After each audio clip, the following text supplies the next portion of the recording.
On a fait chacune un CQP.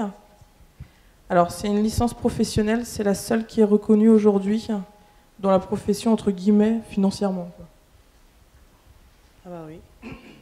Oui, mais parce qu'il y a aussi une maîtrise, on peut faire de l'optométrie, on peut pousser en faisant de l'optométrie, ou alors on peut capitaliser des DU aussi, des diplômes universitaires sur 5 ans pour avoir une équivalence de la maîtrise aussi. Les CQP, nous, il en existe deux, c'est responsable commercial et comme toi tu... Et d'optométrie. Et optométrie en fait. Il faut savoir que dans les écoles publiques, alors elle saura mieux vous dire quelles sont les écoles publiques, parce que c'est vrai que ça a évolué depuis qu'on a passé notre BTS, c'est principalement des bacs S qui prennent. Après, c'est un bac pro maintenant, et parce qu'à l'époque il existait un bac STI.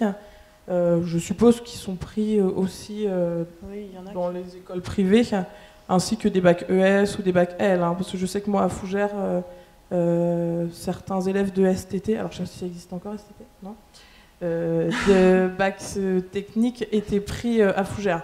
Alors maintenant, il faut savoir que c'est vrai qu'en S, on a quand même les bases de la physique qui sont quand même importantes pour aller en BTS.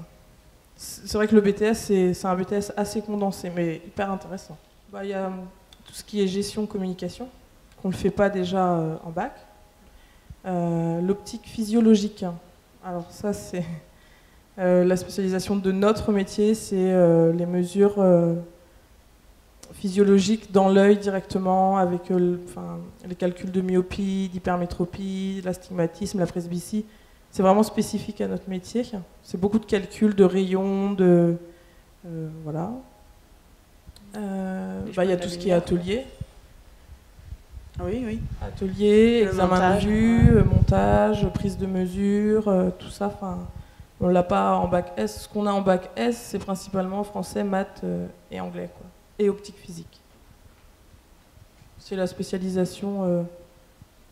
Lorsqu'on est en bac S, on a une option physique-chimie. Généralement, on fait un peu d'optique pendant cette spécialisation. Et on touche à ça un peu au début. J'ai fait un bac S spécialité maths et j'ai pas touché à l'optique physique avant le BTS.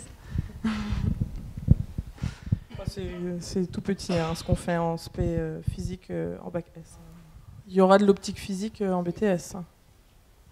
Ah bah c'est des gros pôles, des gros coef quoi. Après, puis il y a de la physique, comment ça s'appelle ? Du dessin industriel, donc ça c'est ce qui en découle aussi de la physique, quoi.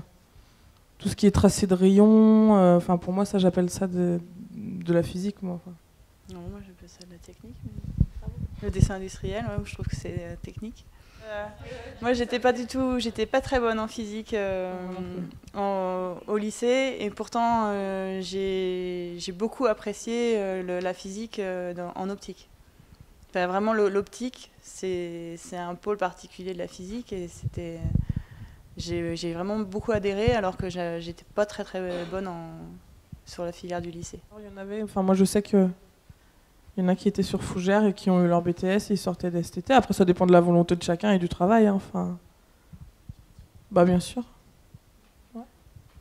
Puis il y a des années de mise à niveau Oui, dans certaines écoles. Oui. Des années de sorte de prépa. Oui, pour adapter s'il n'y a pas le bac qu'il faut. Pour faire une jonction avant le BTS.